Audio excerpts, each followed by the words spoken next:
আসসালামু আলাইকুম। আজকে আপনাদের সাথে শেয়ার করব হাঁসের মাংস দিয়ে চুই ঝাল। চুই ঝাল দিয়ে কিন্তু হাঁসের মাংস ভালোই লাগে। এই তো আমি নিয়ে নিলাম চুই ঝাল। এটা আমি আনিয়েছিলাম যশোর থেকে। এখন এটা আমি কেটে ভালো করে পরিষ্কার করে ছোট করে কেটে নেব। তো কেটে নিলাম, এখন ভালো করে ধুয়ে নেব। আর নিয়ে নিলাম একটা হাঁসের মাংস। এখানে 1 কেজির মতো হাঁসের মাংস আছে। হাঁসের মাংসটা আমি ভালো করে ধুয়ে পরিষ্কার করে নেব।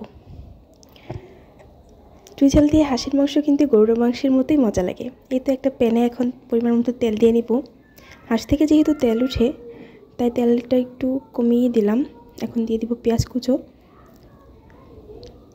নেড়ে চেড়ে পেঁয়াজটা ব্রাউন করে ভেজে নিব। তো আর দিয়ে দিব 1 কেজি হাঁসের মাংসের জন্য 6টা করে এলাচ, 6টা দারচিনি, 6টা লবঙ্গ আর 4-5 টুকরো তেজপাতা। এই তো আমি ফার্স্ট টাইম হাঁসের মাংস দিয়ে চুই ঝাল রান্না করেছিলাম। আমি ভাবতে পারিনি এতটা মজা হবে।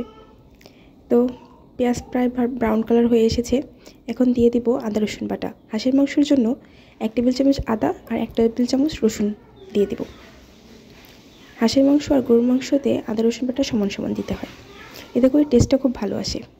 তো আদা রসুন বাটা দিয়ে দিলাম। এখন আদা রসুন বাটাটা ভালো করে নেড়ে চেড়ে ভেজে নিব, যাতে আদা রসুন বাটার কাঁচা গন্ধটা না থাকে।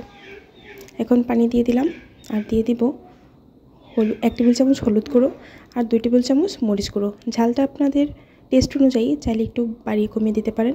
আজকে আমি একটু ঝালঝালি রান্না করব, চুই ঝাল একটু ঝালঝালি ভালো লাগে। তো আর দিয়ে দিলাম ধনিয়া গুঁড়ো 1/2 টেবিল চামচ, দিয়ে দেবো সামান্য জিরে গুঁড়ো আর পরিমাণ মতো লবণ দিয়ে ভালো করে কষিয়ে নিব তেল ছেড়ে আসার আগ পর্যন্ত। যখন তেল ছেড়ে আসবে তখন দিয়ে দিব হাঁসের মাংসগুলো। তো তেল ছেড়ে এসেছে, হাঁসের মাংসগুলো দিয়ে দিলাম। মাংসটা ভালো করে কষিয়ে নিতে হবে। আর পুরনো হাঁস সিদ্ধ হতে একটু সময় লাগে, তার জন্য একটু ভালো করে ঢাকা দিয়ে কষিয়ে নিতে হবে। তো ভালো করে নেড়ে চেড়ে কষিয়ে নিব। কষানোটা যখন লাস্ট পর্যায়ে তেল ছেড়ে আসবে তখন দিয়ে দিব চুই ঝাল। এই তো দেখুন, দেখতে কতটা ইয়াম্মি মনে হচ্ছে।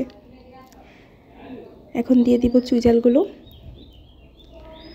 আর দিয়ে দিব আস্ত রসুন। চুই ঝালের আস্ত রসুন দিলে স্বাদটা অনেকাংশেই বেড়ে যায়। রসুন দিয়ে 1 প্লেট ভাত খেয়ে ফেলা যায়। তো এখন ভালো করে কষিয়ে নেব।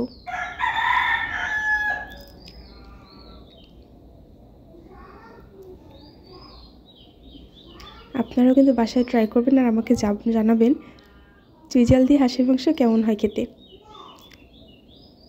এখন কষানো প্রায় শেষ, তেল ছেড়ে এসেছে। এখন পরিমাণ মতো পানি দিয়ে দিব। এই তো পানি দিয়ে দিলাম। এখন অনেকটা সময় নিয়ে ফুটিয়ে নিব। এই তো প্রায় হয়ে এসেছে। এখন জিরে গুঁড়ো দিয়ে নামিয়ে নেব। আর মাংসটা প্রায় সিদ্ধ হয়ে এসেছে, ঝোলটাও ঘন হয়ে এসেছে। এই তো রেডি টু সার্ভ। দেখুন কতটা পারফেক্ট হয়েছে। আল্লাহ হাফেজ। ভালো লাগলে বাসায় অবশ্যই ট্রাই করবেন।